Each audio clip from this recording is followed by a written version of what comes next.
The Fox 61 News at 10 starts now. We're following some breaking news. At least 2 people are dead tonight after an explosion at a Pennsylvania nursing home facility. Thanks for joining us here on the news at 10. I'm Sarah Sanchez. This happened just after 2 this afternoon. We're still working to get more details tonight about how many others are hurt. But here's what we do know. This happened in Bristol Township. That's about 20 miles northwest of Philadelphia. When first responders first got there, they say a portion of the building had already collapsed. The town's fire chief says firefighters found people stuck in stairwells and elevator shafts and had to be pulled out through windows and doors.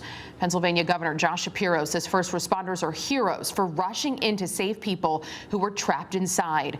As for what may have caused that explosion, Shapiro says this is still early in the investigation.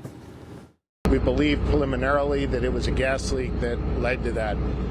The explosion was really quite catastrophic. Yeah, a gas leak indeed, because fire officials say the gas company had workers in the basement when that explosion and fire happened. So far, emergency crews are still trying to assess just how many people are hurt. There are also 5 people still missing, but fire officials say some may have left the area with family members. They're trying to get an update on where they are. You can stay up to date as we learn more through our Fox 61 News app. Use the QR code right there on your screen and download Fox 61 to your phone. You can catch us there 24/7. It's a wintry mix out there tonight. Temperatures are overall mild, though. Let's look ahead to tomorrow and what to expect on Christmas Eve. Yeah, Sam, it's wet, but it's not that cold out there. That's right, Sarah. And temperatures really haven't moved this evening. They've been kind of hovering around the same that they're at 6 o'clock. Winstead still 31, Goshen 31, 33, New Hartford, mid to upper 30s to near 40 across southern Connecticut, coastal Connecticut, and downtown Hartford coming in at 34. A little bit of wind, but it's really calm. Visibility went down for a while. We're starting to see some breaks in the fog, so watch out for a little bit of patchy fog and maybe just a little bit of leftover snow showers in far northeastern Connecticut with that system that gave us a little bit of snow this morning. So overnight, mostly cloudy to partly cloudy. We'll wake up tomorrow morning with a little sunshine. Notice the temperatures not going very far, averaging between 30 and 35. Watch out for a couple of icy spots, but really it's not an issue tomorrow morning. Here's your planner. Sun and clouds drying out up near 40 for your Christmas Eve.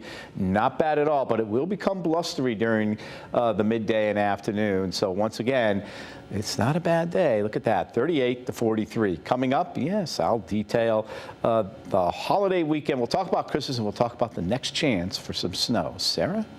Thank you, Sam. The day before Christmas Eve is always a big travel day for many families. Fox 61's Kay Pattyfoot was at Bradley International Airport to hear from travelers. Passengers are excited to see their loved ones on Christmas, and as people fly in and out of Bradley International Airport, they say their experience has not been stressful. There's really not much going on. 92,000. That's how many people Bradley International Airport expects to fly out of the airport between December 18th and 26th. Janice Escobar says the holiday travel chaos isn't at Bradley, but instead at bigger airports like LAX. Getting to the airport at around 4:30 in the morning, there were lines absolutely everywhere. I mean, I'm so lucky I had A-list and clear, because I don't even know if I would have made my flight. I felt really bad for those people on the line. She and her partner fly back every year to Connecticut for the holidays. Big tradition, and it feels a little bit more like Christmas than it does in Southern California. Others who are picking up family members say traffic on the highway was bad. One thing that I would stress is if you're driving on 84 or 91, slow down. No reason to be in a rush. Vivian and her family are flying to Georgia to see their Nana. She says Tuesday night wasn't bad compared to previous years. Went to this airline and there was like a line out of the building to check your bags. And they said, all right, if you want to get on your flight, you need to get rid of your checked bags and leave. And we're like, oh, what the heck? But like we couldn't. If you still have a flight to catch, you want to make sure you're prepared. One thing you might not think of is any gifts that you pack.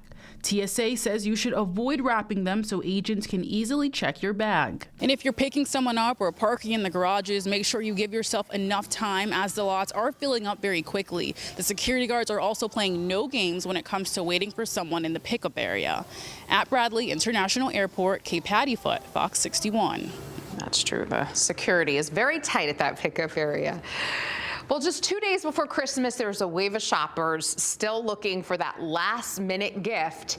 Fox 61's Tim Lato's in Manchester with more from business owners on one of their most busiest days of the year.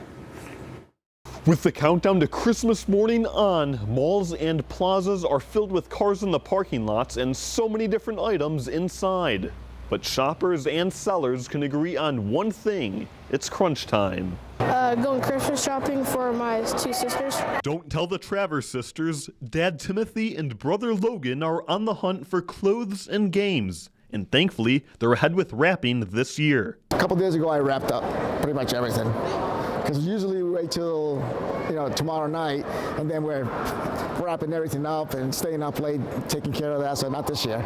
From the shops at Buckland Hills to the shops at Evergreen Walk, parking lots were jam-packed Tuesday night. Even Santa himself was out hustling among shoppers, maybe in search of international candy at Passport Candies to stuff into stockings. The candy shop, only a couple of years old, gets busier with every day leading up to Christmas. A lot of the big popular items are a lot that's on social media and TikTok. So the peelers, the Dubai chocolate, squashies from the UK.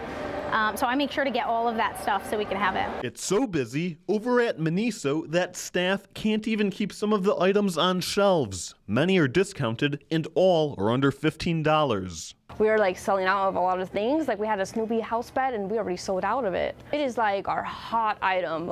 Every time we get them in, we sell out really quick. Out at the kiosks, Rudolph and Me Christmas Ornaments has customized decorations for 25 years. This year, sports-themed ornaments seem to be the most popular. We've had families who come to us every single year for the past 25 years, and they're now celebrating their kids and their grandkids and marriages and so many lifetime moments. And inside Brick Swap USA, the shelves are lined with pre-built and vintage Lego sets that go back nearly a half century. The family-owned store is having its busiest holiday season in 7 years. It's crazy. I didn't expect this many people to still continuously be coming in. It's a really good problem to have. Employees say their stores can make months of revenue in just a couple of weeks during the holiday season. In Manchester, Tim Lato, Fox 61. Bridgeport police and fire are responding to a large crash at the train station. Authorities say a GBTA bus hit a wall on Water Street around 7:45 tonight. 6 vehicles were involved in the crash. Police say at least 4 people were taken to the hospital. It's unclear how they're doing. The area is still closed off to traffic, but officials say trains are still running as usual. Hartford police have arrested a Waterbury man in a human trafficking investigation involving children. Detectives say their suspects organized sex trafficking through an online app. Akeem Harris is charged with trafficking in persons and risk of injury to a minor. He's being held on $1 million bond. Police say more arrests are expected. After more than a year of negotiations, the city of Hartford and its firefighters have reached a new contract agreement. Mayor Arun Naralampulam calls this deal a turning point for the city and gives firefighters their largest wage increase in decades. He says this puts Hartford Fire among the highest paid fire department in any major city here in our state. The mayor praised union leaders for staying at the table. The contract was ratified today by union members and will go before the Hartford City Council at its next meeting on January 12th. Connecticut leaders are going after Zyn. Advocates and lawmakers are demanding the FDA conduct a thorough review of these nicotine pouches. A study from the University of Southern California shows one brand of pouch, Zyn, has exploded in popularity thanks to content creators, often dubbed Zynfluencers. They often link the pouches to confidence, masculinity, and mental sharpness. But the FDA pilot program seems to be putting speed above accuracy. Reduced reporting requirements, lower documentation mandates. I'm calling on the FDA to do it right or take these products off the market. The same study also shows twice as many teens use nicotine pouches in 2024 as they did in 2023. Connecticut's already had a big flu season this year. Just looking at the numbers here, there's been more than 1,800 reported cases in the first half of this month compared to about 250 cases during the same time last year. That's about a 600% increase. Fox 61's Celine Arif shares how to protect yourself.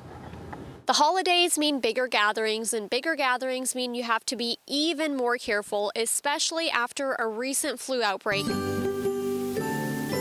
The holidays are almost here, and for Grant Harris, he'll be enjoying the magic of New York City. We're going to stay there for 9 days, probably do a bunch of stuff there, including go out, maybe try and see some snow. He's only in the 3rd grade, but he's a smart guy. He knows washing your hands, especially in big cities like New York, is really important. My dad is helping me with that. Subclade. Yale New Haven Health's chief epidemiologist, Dr. David Calfee, says children, the elderly, and people with compromised immune systems can get the most sick from the flu. So even though we're starting to be in flu season, it lasts for several weeks, and the vaccine starts to provide protection within 1 to 2 weeks of getting it. So there will still be plenty of weeks of influenza season. And getting the flu is not fun. Just ask Daniel Rivera, who got it earlier this year. Really tired, and I had this really bad headache for a week that just didn't want to go away.